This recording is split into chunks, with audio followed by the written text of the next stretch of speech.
Shalom, nama saya Mutia Kristi Tindige. Apa kabar kalian semua? Saya harap kalian dalam keadaan sehat dan diberkati. Di video kali ini, saya akan mempresentasikan mengenai sejarah filsafat. Apa yang terlintas dalam pikiran Anda saat mendengar kata filsafat? Kebanyakan orang tidak mengenal dan memahami apa itu filsafat.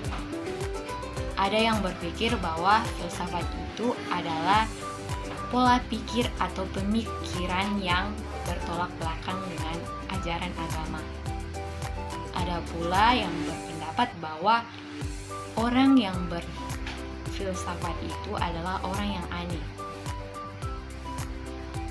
Bagaimana menurut Anda?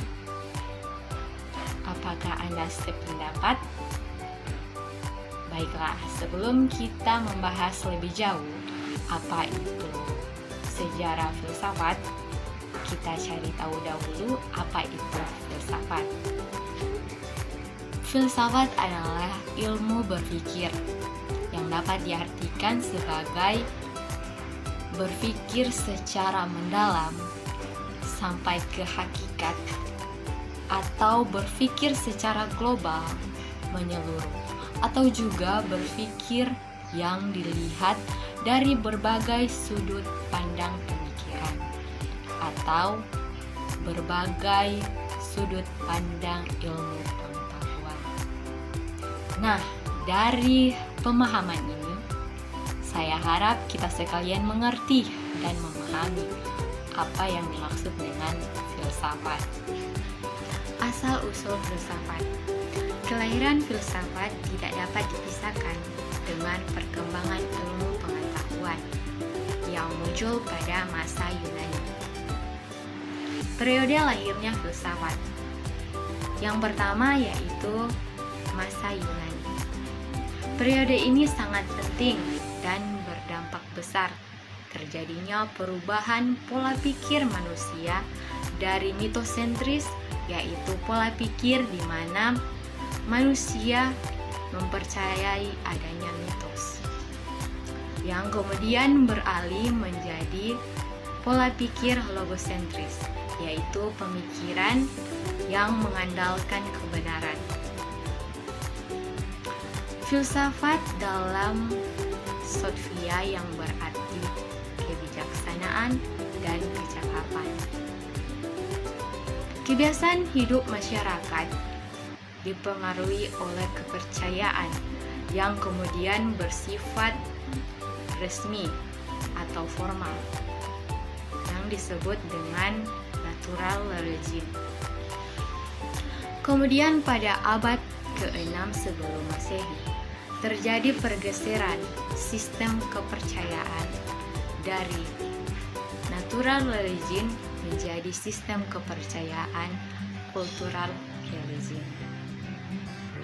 Yang kedua yaitu masa abad pertengahan, diawali dengan lahirnya filsafat di Eropa yang kepercayaannya dipengaruhi oleh agama, yaitu agama Kristen, sehingga segala pembicaraan suatu persoalan bersifat teosentris.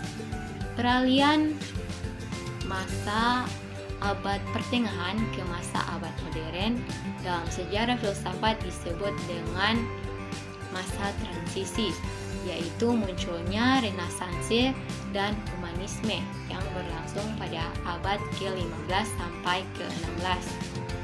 Munculnya Renaissance dan Humanisme ini mengawali masa abad modern, di mana peranan ilmu alam sangat menonjol, sehingga pemikiran filsafat semakin dianggap sebagai pelayan teologi, yaitu sebagai suatu sarana untuk menetapkan kebenaran-kebenaran mengenai Tuhan yang dapat dicapai oleh akal pikiran manusia. Yang ketiga yaitu masa abad modern, di mana filsafat menempatkan manusia pada pemikiran yang antroposentris, yaitu pemikiran filsafat yang mendasarkan pada akar pikir dan pengalaman yang bersifat praktis. Artinya, pemikiran filsafat diarahkan pada upaya manusia agar dapat menguasai lingkungan alam dengan menggunakan berbagai penemuan ilmiah.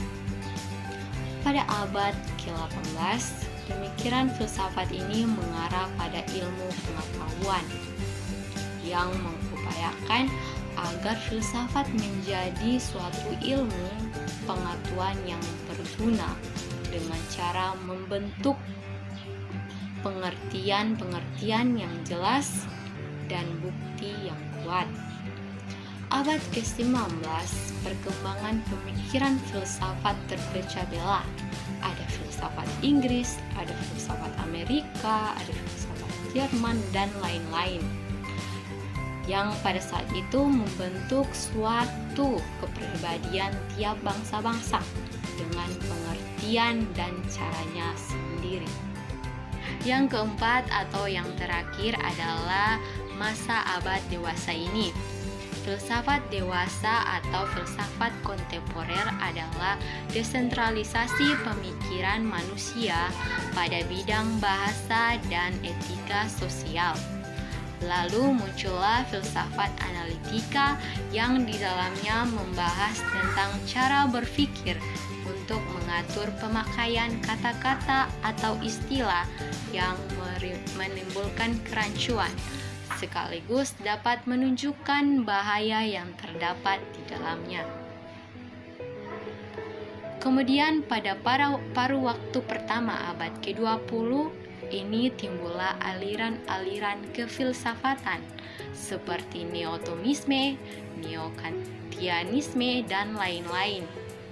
Dan pada akhir abad ke-20 muncul aliran kefilsafatan yang lebih memberikan corak pemikiran seperti filsafat analitik, filsafat eksistensi, strukturalisme, dan kritikan sosial.